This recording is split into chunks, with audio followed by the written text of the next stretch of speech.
Guys, hampa nak tengok tak kes M 2025 dah sampai. Ini adalah kes M 2025 baru sampai mendarat ke Rotos guys. Yang ni kita sedang asingkan dulu. Yang mana yang pre-order dengan kami asingkan dulu mengikut PO. Siapa yang order dulu kita asingkan untuk kita post nanti. So yang mana yang pre-order selamat, kita dah asingkan siap-siap. So siapa yang nak beli selepas pre-order ada ready stock. Tapi tengok kalau ada berapa banyak yang ada. So kita buka dulu satu kes M. Kita buka ni steelbox kat kami semua sampai steelbox, alhamdulillah semua single tape. Kita nak buka satu main buka satu dulu Ustaz. Apa yang menarik dalam kes M. So dalam satu kes akan ada 72 pieces macam biasa. Kes M 2025 tarik satu-satu, jom kita tengok. Okey. Wah, yang ni yang repeat daripada kes L sebelum ini. Subaru pun ada, Quick Chat sebelum ni dah ada. Ini color baru untuk Ford. Wah, ini baru Renault 9X8 Hypercar. Ini yang new casting 2025 punya. Pontiac Firebird ini baru. Lepas tu Dark Horse ada 2 biji. Tadi kita close biji dah. Wow. Wah, ini Honda VFR 750R. Ini baru. Ini motor yang baru guys. Untuk new casting saya rasa. Untuk case M 2025 dia keluar yang ini. Wah, inilah Batman. Boat. Ni Batman boat. Bat boat. Cantik yang ni. Wah, ini new. Yang ni baru. Stop. Wah, Mazda 787B kembali dengan color putih guys. Ini. Wah, Porsche pink. Kali ni ada 2 biji guys. Porsche pink 2 biji. Jaguar color baru Jaguar color baru ni.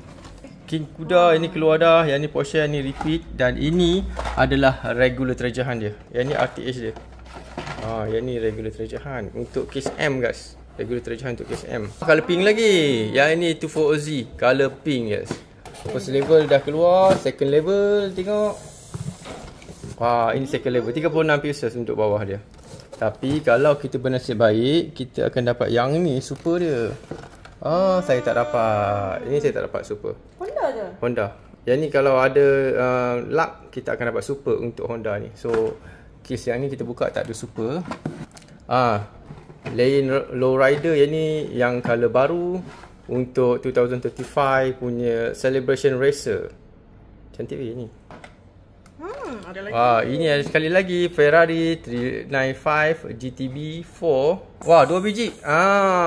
Peugeot ini 2 biji. King Kuda pun 2 biji dalam ni. Wah, Ferrari pun 2 biji dalam ini case.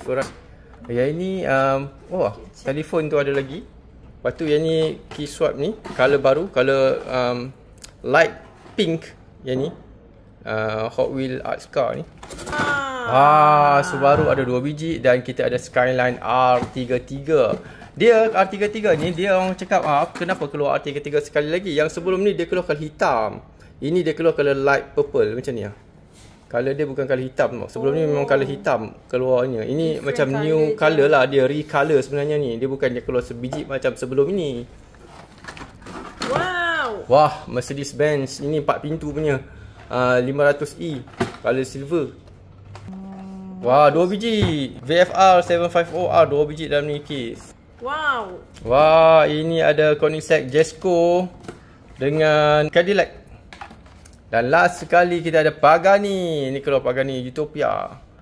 Big Air, Bel Air. Itu dia guys. Case M 2025. Barisan-barisan case M 2025. So siapa yang berminat nak beli satu case boleh hubungi Rotos guys.